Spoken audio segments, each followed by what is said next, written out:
अस्सलाम वालेकुम dear students. Growth differential rate या एलोमेट्री या फिर डिफरेंशियल मेजरमेंट ये एक इंतहाई इम्पोर्टेंट टॉपिक है। What is allometry? First of all it is the study of relationship of body size to shape, anatomy, physiology and behaviour. यहाँ पर बड़ी इंपॉर्टेंट बात है, shape of the body, anatomy, physiology and behaviour of the body. तो उर्फ़ आम ये body के मुख्तलिफ साइज़ का रिलेशनशिप का स्टडी है। रिलेशनशिप किस किस के दरमियान? बॉडी की शेप, अनाटमी, फिजियोलॉजी और बिहेवियर की।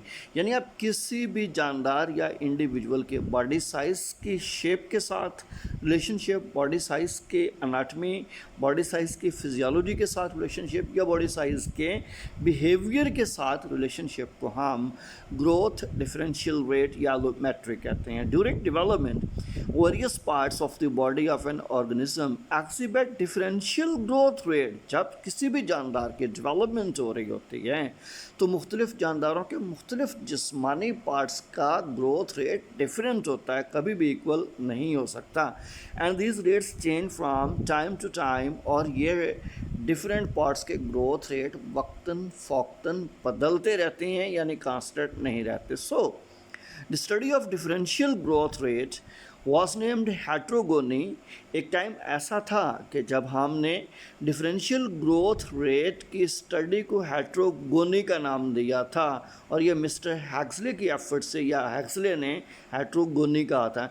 हेट्रोगोनी इन ग्रीक टर्म है जिसका मतलब अनलाइक डेवलपमेंट होता है, कि डेवलपमेंट जानदार की तो हो रही होगी लेकिन इक्वल नहीं हो रही होगी। कुछ जानदारों का सर तेज़ी से बढ़ता है, कुछ के लैक्स, कुछ के दीगर बॉडी पार्ट तेज़ी के साथ कामयाब ज़्यादा होते हैं। But is well known by the term allometry, मगर इसे आजकल एलोमेट्री के नाम से याद किया जाता है। एलोमेट्री क्या है? ग्रीक लैंग्वेज ओरिजिन है, that stands for differential measurement. तो मुख्तलिफ तरह की मेजरमेंट होती है। The phenomena of differential growth of different parts at different times is a matter of everyday observation. तो हर रोज़ की ऑब्जर्वेशन की बुनियाद पर हम जानदारों के डिफरेंट पार्ट का डिफरेंट ग्रोथ रेट डिफरेंट औकात में ले सकते हैं, and is also exhibited by the fossils. हत्ता कि ये एलोमेट्रिक का कंसेप्ट फॉसिल्स पर भी लागू होता है। एग्जाम्पल देखते हैं। फर्स्ट एग्जाम्पल है, in human fetus the head grows much more rapidly than the rest of the body. इंसानी फीटस में बाकी तमाम जिस्म की निस्बत फीटस का हेड तेज़ी से ग्रो करता है। स्पेशली द लेग्स सुस्त रवि के साथ ग्रो करती हैं। After birth the head development at a decelerated rate. बाद जब बर्थ हो जाती है तो हेड सुस्ती से या कम रेट के साथ ग्रो करता है। While the lower portions of the body grow at an increased rate. जबकि जो बॉडी के निचले हिस्से होते हैं ये तेज़ी के साथ ग्रो करते हैं। It's very simple. Fetus condition में हेड तेज़ी से ग्रो करता है, lower body parts like leg bone formation ये सुस्त होती है, कम होती है। लेकिन जब बर्थ हो जाती है फिर हेड की ग्रोथ रेट कम हो जाता है, लोअर बॉडी पार्ट्स लेग्स वगैरह की ग्रोथ तेज़ी के साथ टैप आती है। तो अभी आप देखें, here is unequal growth rate, that is allometry. In second example, in a certain species of beetle, that is Acarus longimanus, forelegs exhibit differential growth rate in comparison to rest of the body। ये एक beetle है जिसमें four legs का growth rate भी differential growth rate को show करता है। In this species, small males have large forelegs। इस स्पीशीज़ में छोटे कद के मेल्स की फोर लेग्स, अगली टांगें लंबी होती हैं, in comparison to males of other species. जबकि अदर स्पीशीज़ के मेल्स की लेग्स छोटी होती हैं और इसके छोटे मेल्स की टांगें लंबी होती हैं। But larger males of the species have four legs. लेकिन जो लार्जर मेल्स हैं उनकी four legs are much larger than those of the smaller males. छोटे कद के मेल्स की निस्बत ज़्यादा बड़ी होती हैं। That is the growth rate of the four legs is much greater than that of the body. तो यहाँ पर भी हम कंक्लूड कर सकते हैं कि जिस कदर छोटा होगा इंडिविजुअल उसकी टांगें लंबी होंगी, लेकिन जब इंडिविजुअल का ग्रोथ रेट या हाइट या लेंथ और बढ़ जाती है टांगें उसी कदर और बढ़ जाती हैं।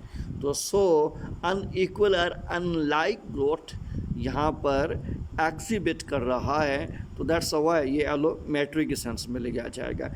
एलोमेट्री is exhibited in the antlers of the Irish elk that is the Cervus antiquus. Cervus antiquus Irish elk एक किस्म का डेयर है। इसके सींगों पर बात की गई है, इसके सींगों में भी एलोमेट्री होती है। It exhibits positive allometry species grew steadily large throughout the late Pleistocene period। Late Pleistocene period के दौरान इसकी स्पीशीज तेज़ी से बढ़ती रहीं, ग्रो करती रहीं। Their antlers attain immense size, तो एंटलर भी बढ़ते गए, सींगों का कद हाइट भी बढ़ती गई और अच्छा खासा साइज अटेन कर लिया। It is often sad that the antlers became of such an immense size, तो अक्सर ये कहा जाता है वो बड़े साइज़ के हो गए। That the Irish elk became extinct, जो आयरिश एल्क है वो ख़त्म हो गए। Because it could not hold up its head, क्योंकि ये अपने हेड को बरकरार ना रख सके। अब जाहिर है कि प्लास्टोसिन के लेट पीरियड में या लेट प्लास्टोसिन पीरियड में आयरिश एल्क के सींग बढ़ते गए, इतने बढ़ते गए वो दरख्तों के अंदर उलझ गए, जिससे उनका हेड वहाँ फंसा और पूरा इंडिविजुअल ख़त्म हो गया, उनकी नस्ल भी ख़त्म हो गई, वो एक्सटेंट कर गया जी। तो यहाँ पर एलोमेंट्री को फिर एक और हवाले से मेंशन किया गया है। एलोमेंट्री इज़ वेरी यूज़फुल इन ऑन्टोजेनिक, तो ऑन्टोजेनिक स्टडी के लिए भी ये बहुत सारी यूज़ होती है, फाइलोजेनेटिक स्टडी के लिए भी इसे यूज़ किया जाता है। General body outline can be analysed by Cartesian transformation, तो मैथमेटिक्स में हम कार्टेशियन ट्रांसफॉर्मेशन यूज़ करते हैं। अमूमन बॉडी की आउटलाइन को कार्टेशियन ट्रांसफॉर्मेशन फार्मूला के तहत लिया जाता है। That is a special aspect of the allometry. The outline of the primitive member of the group is drawn upon a rectangular grid, एक रेक्टेंगुलर ग्रिड के ऊपर किसी primitive member of the species group की outline ली जाती है and is distorted by stretching particular parts in one direction और another. तो जब रेक्टेंगुलर ग्रिड के ऊपर हम एक लाइन ले लेते हैं, उसको एक डायरेक्शन या ज़्यादा डायरेक्शंस में हम स्ट्रेच करते हैं, उसके डिफरेंट पार्ट्स को स्ट्रेच किया जाता है। The result stimulate the outlines of the related species but different factor, जो हमें रिजल्ट मिलते हैं एक ही आउटलाइन के डिफरेंट स्पीशीज़ के डिफरेंट फैक्टर के साथ मिलते हैं और यही एलोमेट्रिक ग्रोथ होती है। This provides a support that such evolutionary changes are based upon mutations of genes influencing allometry. अमूमन ये बिलीव किया जाता है, ये नज़रिया सपोर्ट कर देता है कि जानदारों में जीन म्यूटेशन होती है, जीन म्यूटेशन की बुनियाद पर एलोमेट्री भी तब्दील होती रहती है, इन्फ्लुएंस कर जाती है। यहाँ पर इस स्केच में डिफरेंशियल मेजरमेंट या फिर एलोमेट्रिक ग्रोथ पैटर्न को इंसानों के अंदर मेजर किया गया है। अगर हम इसे देखें, ये न्यू बॉर्न बेबी है, फिर 2 इयर्स एज दिखलाई गई है, 5 year, 15 year and then human adult दिखलाया गया है। आप क्लियर कट इनकी हेड शेप में, इनकी चेस्ट में, इनके लैग बोन्स में, इनके आर्म्स में, इनके आर्म पिट्स के अंदर, इनके नीज में, हत्ता कि हर किस्म के इनके बोन्स के अंदर वेरिएशन या अनइक्वल या differential measurement of the bones आपको नज़र आ रही हैं। तो अगर आप कंपेयर करना चाहें न्यू बॉर्न के साथ 2 साल बच्चे को, बहुत बड़ा डिफरेंस है। इसी तरह से आप 5 साल लड़के को अडल्ट के साथ कंपेयर करना चाहें, बहुत सारा यहाँ पर आपको डिफरेंशियल चेंज नज़र आ रही है। तो बहरहाल ये जितनी भी चेंजेस या ग्रोथ पैटर्न की तब्दीलियाँ हैं, ये सारी की सारी ग्रोथ डिफरेंशियल रेट या एलोमेट्री के सेंस में ली जाती हैं। Juvenile are not scale models of the adult, ये नतीजा दिया गया है। जो जवनाइल हैं या न्यू बॉर्न हैं वो हमेशा अपने अडल्ट का मॉडल नहीं होते। रीज़न ये है कि juveniles are sexually immature while adults are sexually mature. जो अंडरस्टैंडिंग अडल्ट की होती है वो न्यू बॉर्न की नहीं होती। जितना ग्रोथ पैटर्न अडल्ट का होता है या maturity of the growth pattern adult का होता है, उतनी मैच्योरिटी न्यूबॉर्न में नहीं होती। दैट्स व्हाई हम जुवेनाइल को कभी भी मॉडल ऑफ अडल्ट के इक्वल नहीं ले सकते। यहाँ पर थोड़ा सा मैकेनिज़्म को मेंशन किया गया है पॉजिटिव और नेगेटिव फीडबैक मैकेनिज़्म के थ्रू। हम जानते हैं कि हमारी बॉडी में एंडोक्राइंस एग्जिस्ट करते हैं। सोमैटोस्टैटिन नेगेटिव फीडबैक मैकेनिज़्म के through growth hormone releasing hormone positive indicator के तौर पे ये पिट्यूटरी ग्लैंड पे आते हैं, तो ग्रोथ हार्मोन हमारे ब्लड में रिलीज़ करता है। ये ग्रोथ हार्मोन 3 तरह से डायरेक्ट करता है। एक तो टारगेट टिश्यूज़ के ऊपर ये डायरेक्ट आ जाता है, दूसरा ग्रोथ हार्मोन लिवर पे आता है, लिवर से IGF-1 रिलीज़ होता है, ब्लड में जाता है, ब्लड से एंडोक्राइन एक्शन होता है, फिर टारगेट टिश्यूज़ पर जाकर ग्रोथ को एनहांस करने की एहलियत रखता है। जबकि तीसरा और आखिरी फैक्टर ये है कि ग्रोथ हार्मोन ब्लड में जाता है, ब्लड के ज़रिए ये डायरेक्टली टारगेट टिश्यूज़ पर पहुंचकर लोकल IGF-1 सिंथेसाइज करता है। तो जिस बॉडी पार्ट के ऊपर IGF-1 सिंथेसाइज करेगा उस बॉडी पार्ट के अंदर ग्रोथ रेट ज़्यादा होता है।